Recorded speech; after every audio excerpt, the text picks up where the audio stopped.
Hi everyone, my name is Tamara Lindmeyer and I will be your child's teacher for AP US Government in the 2020-2021 school year. A little bit about me here quick. I teach both AP Government and US History here at Arrowhead, and I'm lucky enough to be starting my 8th year of teaching and spend all 8 of those years here at Arrowhead High School. I have my undergrad degree in Social Studies Education from UW-Madison and a master's degree in educational technology from Marian University. In addition to teaching here, I'm also the Arrowhead Student Senate Advisor and one of the JSA advisors. A little bit very quickly about AP Gov. It is a full year class. We meet for 40 minutes every day, and it is a demanding college level course that at the end of the year can earn a student college credit. We will talk about many things related to American politics and government and have an especially exciting year with it being a presidential election year.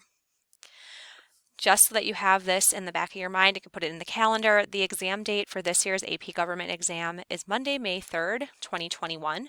The goal is right now to have a fully in-person traditional exam for AP Gov that consists of two major parts. The first being a 55-question multiple choice exam that students have 80 minutes to complete, and followed by a 100-minute section where students will be asked to respond to 4 free response questions.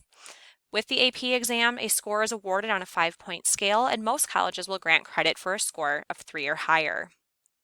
In this class, we have 5 major units of study, beginning with the Foundations of American Democracy, which is well underway in our class already, followed by interactions among branches of government, a look at civil liberties and civil rights, American political ideologies and beliefs, and finishing the year with political participation.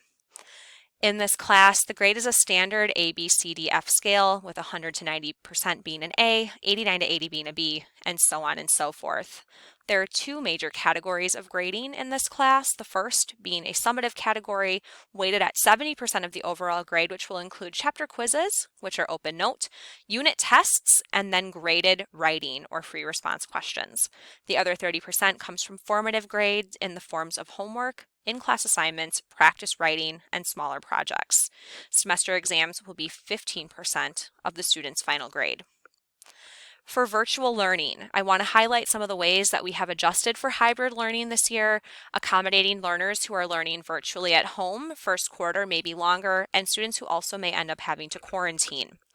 The 2 major pieces to our virtual learning and success in virtual learning in AP Government depend on Canvas as our learning module where all assignments and information are housed, and Zoom, which we utilize so that students are able to learn live along with their classmates.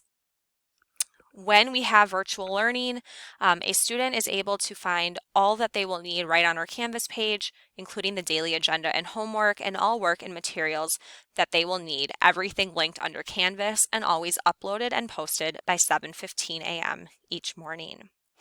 Students will have times where they are asked to join class live in synchronous learning, and they are considered present and here if they are logged into Zoom and following our guidelines for virtual learning. A student who does not join us live through Zoom will be recorded absent in Skyward. There will also be asynchronous learning days or days where students are able to learn at their own pace, completing the work by a deadline. They are considered present that day if they've logged into our Canvas course at some point during the school day and completed the assigned work. Students who fail to log into Canvas and complete that work on those asynchronous days will have a behavior referral in Skyward. Lastly, I just want to leave with a quick overview of some of the expectations I have of students who are learning virtually. Just as in class, they are on time, they are prepared, they are wearing appropriate clothing, their camera's on, they are engaged and ready to learn and still an active participant, even though they may not be live with their peers. We have lots to navigate this year. There are a lot of class policies and procedures that have been detailed out for you in the course syllabus. You can always refer back to that. It is linked on Canvas, but additionally, I invite you to reach out to me at any point throughout the year with questions or concerns, email, a phone call, and of course, I hope to see some of you guys at our virtual open house in a few days. Thank you.